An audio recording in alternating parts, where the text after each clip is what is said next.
We have joining us right now Rob Mallory of the Finite. No, not the. Oh my God, I almost screwed up right there. Oh, Ooh. of Liberty's Exiles. Oh my God. See, I'm nervous, Rob. You're making me nervous. See what you're doing to me? I have that effect on people. Yeah. Anyway, from Liberty's Exiles, and we played one of their songs earlier in the show, which was The Chemist. And we do have another one that we'll play later on here called Soulfire. But first, for those of you who don't know about Liberty's Exiles, they are a duo, if I'm not mistaken, You're not. featuring Rob Mallory, who's joined us, and Ooh. Simon Talbot from the UK. Is that correct? Did I get that right? Yep. He's probably in bed right now. Well, He's lazy. Damn it, Simon.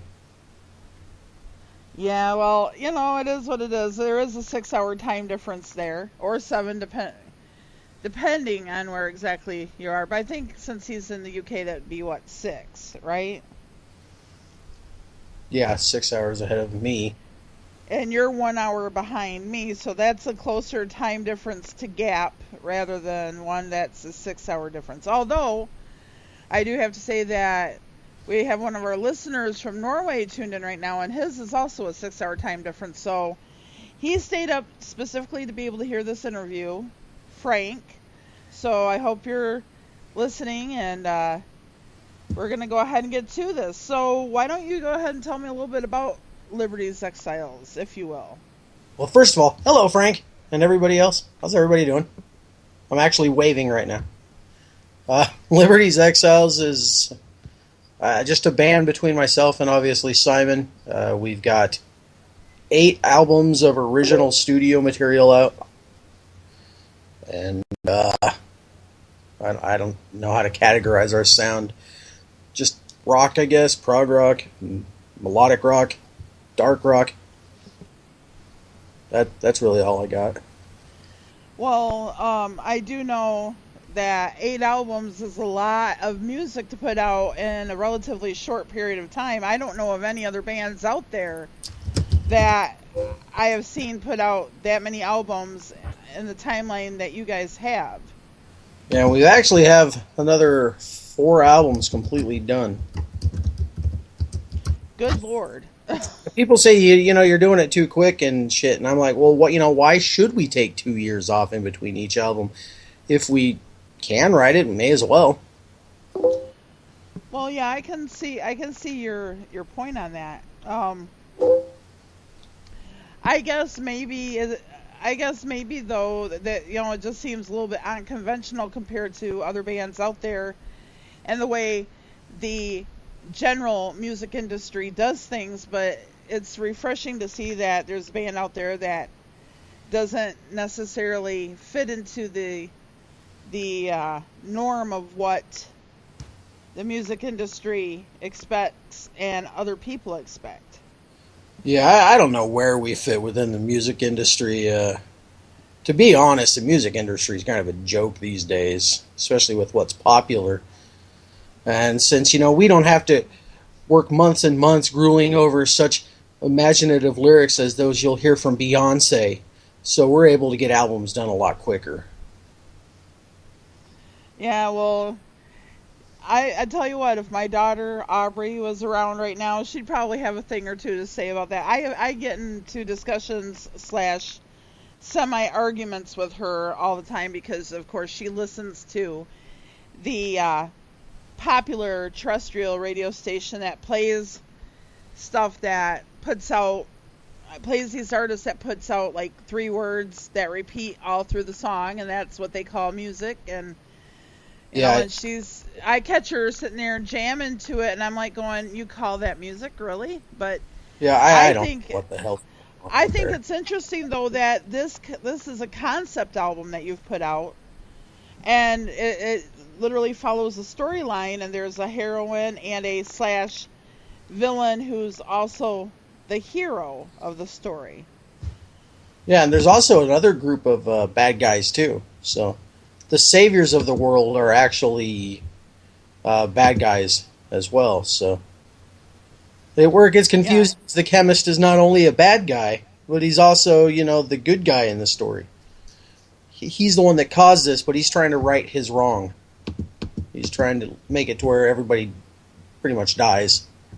But they want to die. After 300 years of being alive in an oppressive environment, they're sick of it. So Yeah, I can see where that would be pretty bad. yeah, so So, they're ready to die.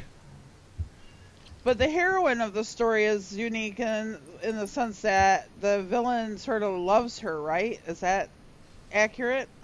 Yeah, they were together for a long time. They were to be married, but he sunk all of his time into finding this cure to mortality.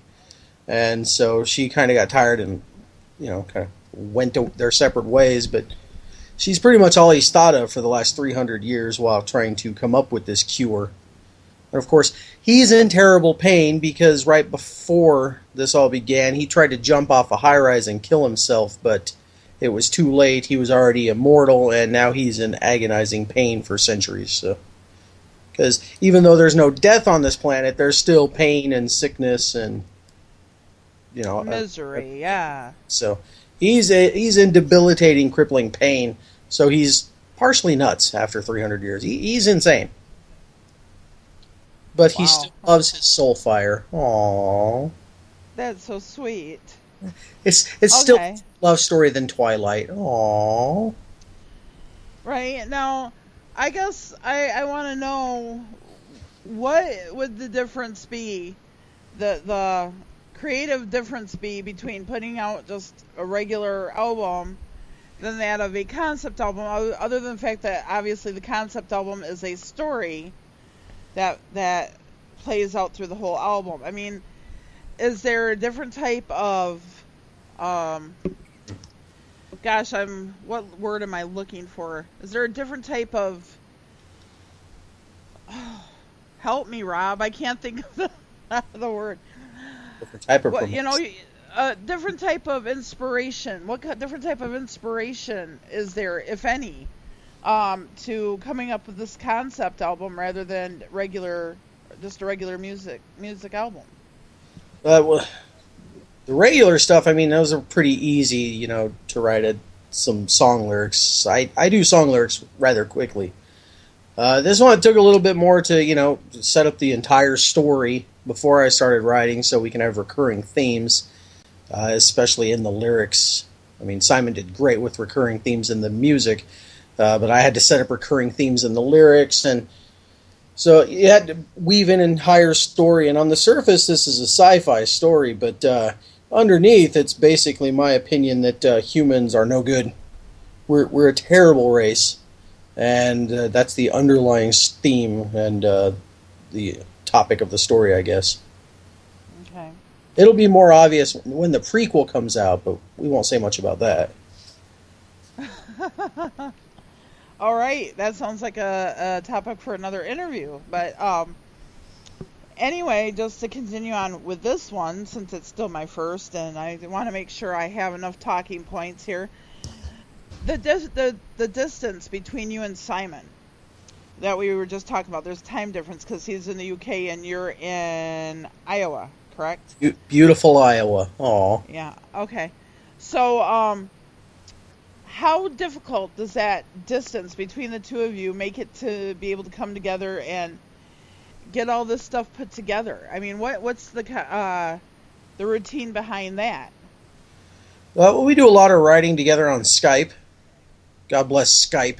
I love my Skype.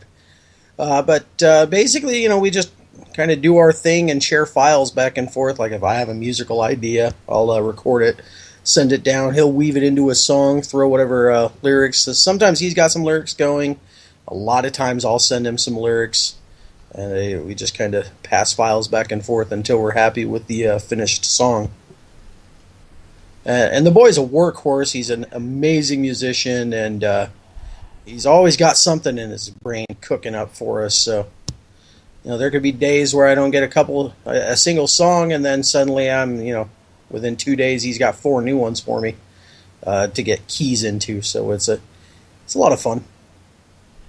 Well, and it obviously works for the both of you because you have been able to put out so much music, and And I would have to say that you're both probably real workhorses, because I know that you, Rob, have your fingers in many things, not just Liberty's Exiles, but you do reviews, you DJ, you know, you're a man of many parts, obviously.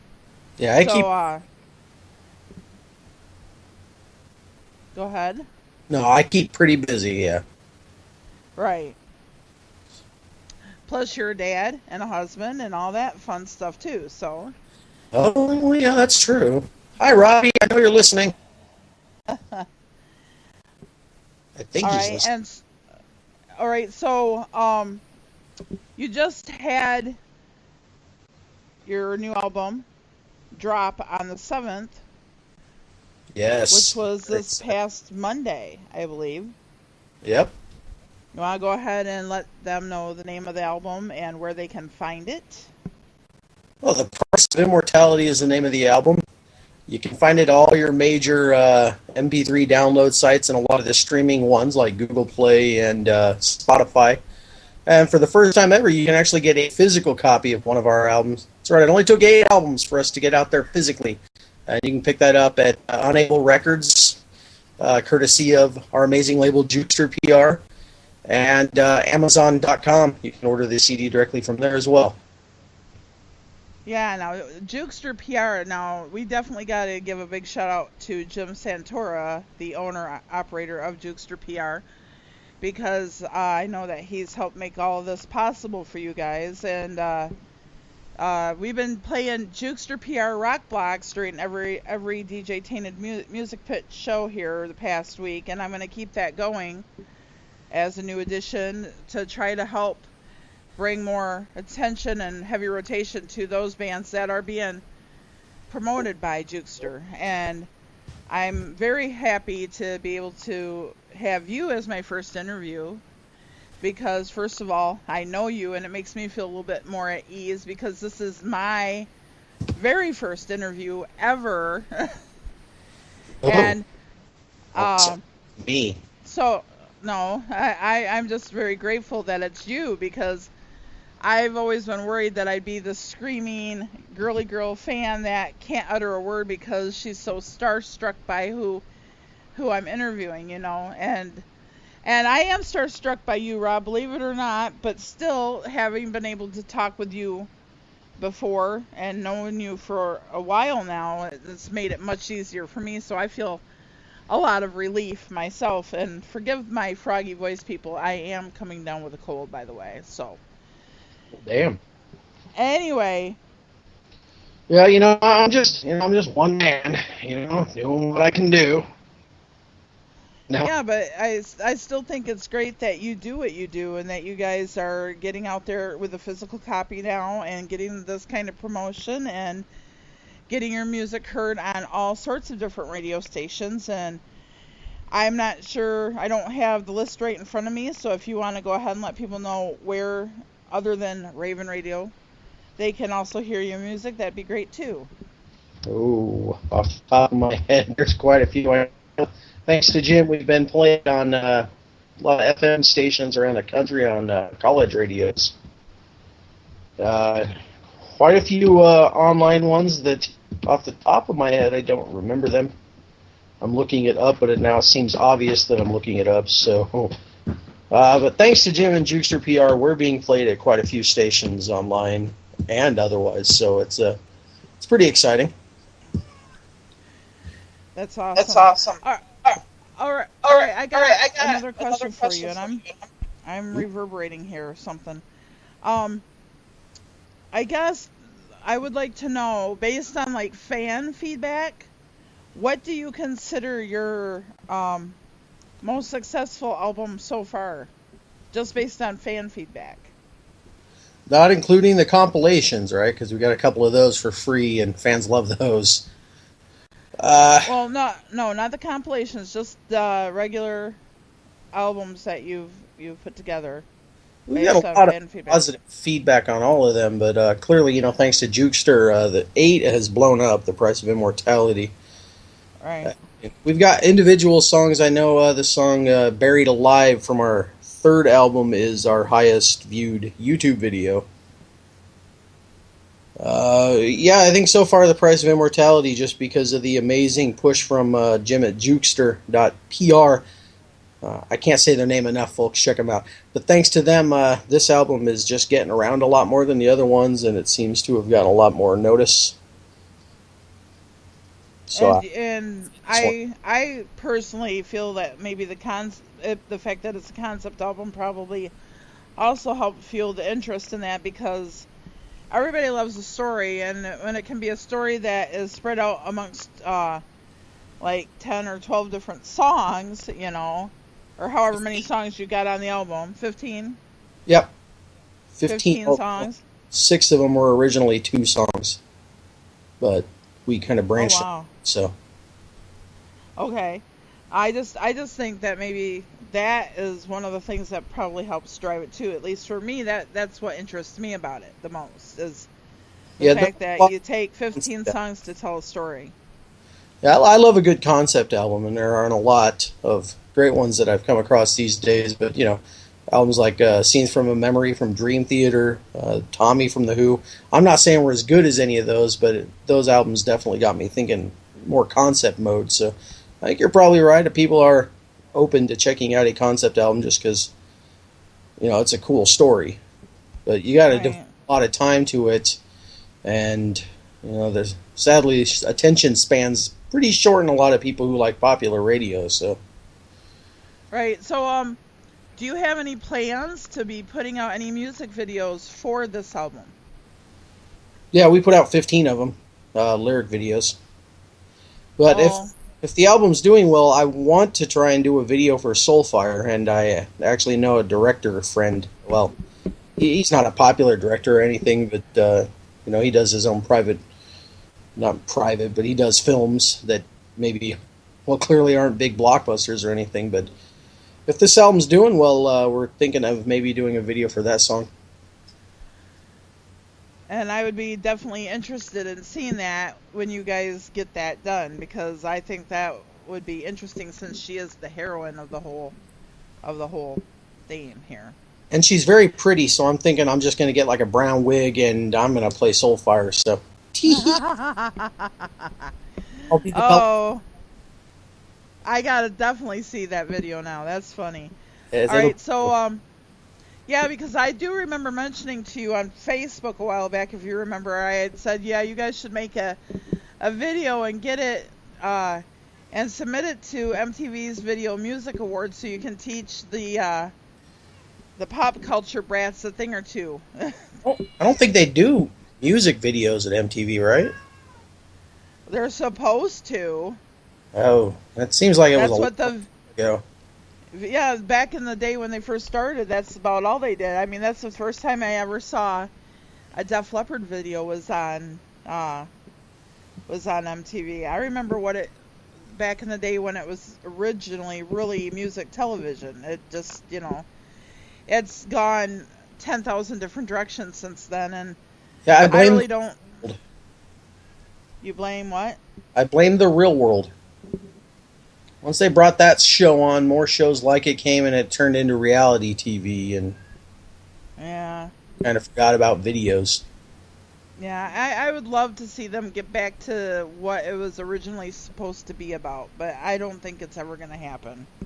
No, with YouTube looking like it's going to start charging for content, there's not going to be many good places to go for videos. So, yeah. So unless you're Kanye, you're not going to be able to get your video heard. But since he's like the greatest talent to ever live, everyone. Oh my God! Don't get me started. Not Kanye. He's fantastic. He's a wonderful musician, and he writes his own beats. I hear. I hear that rap is the new rock, and he's the biggest rock star of them all, and that's just about makes me want to choke. Yeah, I think I'm going to dive first into a swimming pool filled with double-edged razor blades if he ever becomes president. Maybe you can compose a song about that. I'll call it Kanye is a douche. No, about... yeah, okay. Sorry, right, Kanye. So... You know I love you, buddy. Oh, my God. Hashtag Kanye. Don't make me laugh, please. Hey, folks, okay? Rob, if you This, make me this start is, laughing again, I'm going to start coughing my guts up here. So don't do that, okay? oh, yeah, well, we don't want that. Although, if you do, I could No. probably write a concept album about you coughing up your guts. That'd Oh, God. be Yeah, pretty all right. bad. All right, so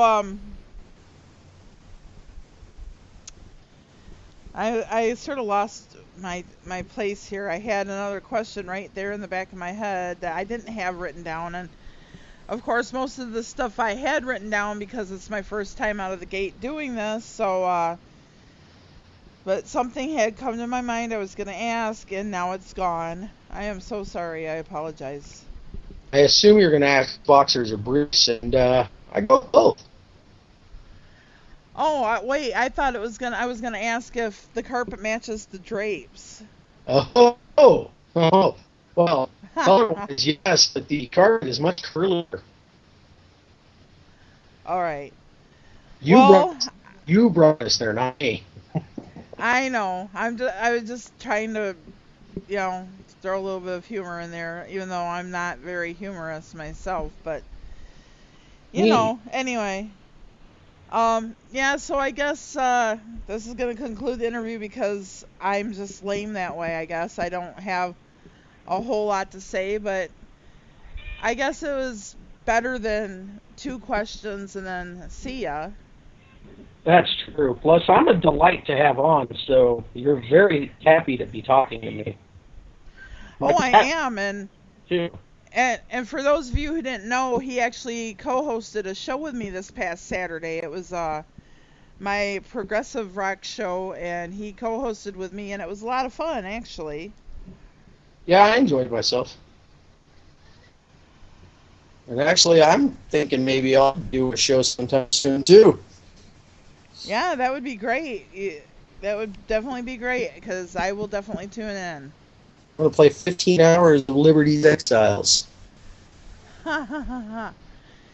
Yeah, I guess that's one broadcasting rule you can get away with breaking since you're part of the band, right? Yeah, I am half of us, so Yep, yep. yeah, I'll even get Simon to join me. All right, well, right now I'm going to go ahead and play Soulfire from Liberty's Exiles. Ooh, like this one. So, thank you very much for giving me the opportunity to give you an interview, even though it was very short and sweet. I appreciate the chance, and maybe now I won't be so scared to do this kind of thing again in the future. Yeah, anytime you want me back, I'm always free. Maybe you can do us both. Bring Simon in. Ooh, a threesome. Uh, Wow. yeah, wink, wink. Yeah. All right. Sounds like a plan for sure. Okay, so we're going to go ahead and play some Liberty's Exiles right now, followed up by a couple more tunes, and then I'll be back a few minutes after that.